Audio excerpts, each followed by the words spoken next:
What's up, people? It's Josh Hewett, and once again it's time to do it with Hewett. In this video I'm going to set you up with a core workout that includes the best 3 ab exercises according to a Berkeley University study, and I'll post a link to that study in the description section down below. So the 3 exercises are ab wheel rollouts, power wheel pikes, and hanging leg raises. So let's take a look at some progressions and variations of these exercises. First, let's take a look at ab rollout. Now, if you find ab rollouts to be a little bit too challenging, or if you're a beginner, you can start with this progression, which is called the plank walkout. You can start from a standing position, reach down, touch your toes, and then slowly walk your hands out until you reach a push-up position. You can even progress to walking out until your hands are slightly above shoulder level or above your head.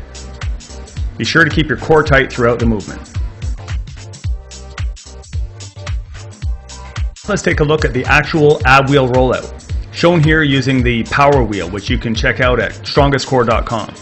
Of course, this exercise can also be performed by using the smaller ab wheel, which you can find at most fitness shops or Walmarts for around 10 bucks. Keep your core tight as you extend and make sure that your lower back doesn't round out. You want to make sure you keep a rigid midsection throughout the extension.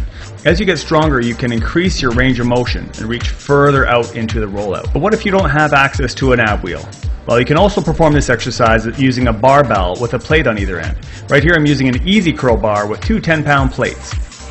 If you have access to a free weight set, this is also very effective and easy to set up. The same principles apply. Roll out with control, gradually increasing your range of motion as you get stronger. Always start with a short range of motion to test your core stability when beginning this exercise, and then you can gradually increase it. Here's another basic alternative if you don't have access to a barbell and plates or an ab wheel. You can perform a very similar movement using an exercise ball, a stability ball. Although I don't find this variation quite as effective as using the bar or the ab wheel rollouts. Now, the ultimate progression to the ab wheel rollout is to perform it from the feet, from a standing position. Now, this is very challenging, and I have an entire video series dedicated to progressions towards performing this exercise from a standing position. I'll post a link right here on the video as well as in the description section below.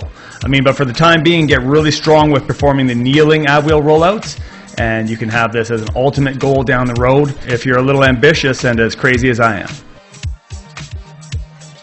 The next exercise in the series is the ab wheel pikes. Now let's take a look at a beginner progression if you find the actual ab wheel pike to be a little challenging. You start off in a push-up position and you alternate bringing one knee towards the same side elbow while maintaining your core tight tension and squeezing your abs tight every time you lift the knee up. Hold the position, contract hard, try not to let yourself dip from side to side. Now let's take a look at the actual ab wheel pikes. Now here I'm performing a warm-up using a bent knee position. I suggest you warm up performing these knee tucks before you get into the actual straight leg pikes. Every time you extend, make sure you're in a nice straight position. There's no excessive arch in your back when you reach the legs out. And after performing several of these, progress up into the straight leg pike. So hips going straight up in the air, pulling the wheel in towards you by strongly contracting your abs until you're almost going up into like a handstand position. The more range of motion you can get, the better. Just make sure you're staying nice and straight in the legs and the arms, and you're flexing at the hips. If you don't have access to a power wheel, you can also perform this using a stability ball. So just put both feet over top of an exercise ball, get your balance, and then again warm up bringing your knees in.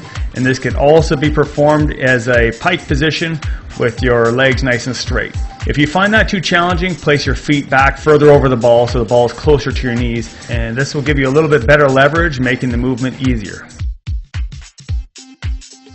And here's another variation using a couple of sliding discs. So quick shout out to Omar Isuf, Chef Buff. Thanks for the shirt. So this variation can also be performed using a couple of frisbees, but you need to have a floor that you can slide on. So either a linoleum or hardwood floor. Probably wouldn't work as well on carpeting or rubber matting in a gym. As long as you have a floor that has some slippage, you can use these discs as place your feet over the disc of the frisbees, and you can perform the bent knee or the straight leg version of the knee tucks or the pikes. Again, same form applies. Keep your core tight throughout and your back flat. Finally, let's look at the last exercise in the series, the hanging leg raises. Once again, here's a beginner progression. You want to lie down flat on the floor and then have your hands pressed up against a wall behind you to keep your upper body nice and rigid and secure so that your shoulders aren't lifting up while you're lifting your knees. You want to contract your abdominals hard while you slowly raise both knees up towards your chest until your hips come slightly off the floor. Keep your core tight throughout. If you have something overhead that you can hold on to that's secure, like underneath a couch or a frame of a bed or a banister or railing or something, that will work as well. Just make sure that your upper body is secured while you're maintaining core tension and slowly lifting the knees up and then controlling on the descent.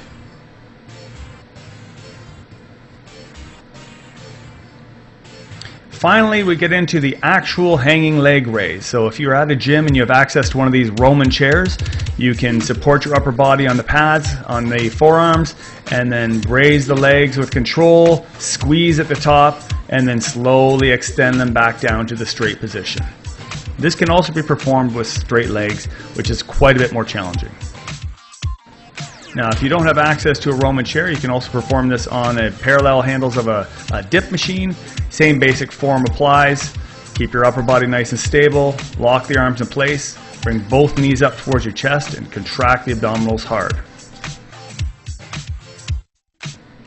Now I'm going to demonstrate the hanging leg raise using an overhead bar, such as a chin-up bar. Now you could do this just hanging with your own grip strength. Of course, your upper body, your grip strength will become the limiting factor. So here I'm demonstrating the use of a couple of ab straps. Now this is a great tool for hanging leg raises. They loop right around your arms, right up to around the armpit, and then you grab onto the straps themselves and bring both knees up towards the elbows, contract the core, and then control on the way down. Now you want to perform this movement relatively slowly so that you avoid swinging and you maintain tension in the core. One of the more challenging variations of a hanging leg raise is to hang with straight arms and then raise both legs up as high as you can with straight legs.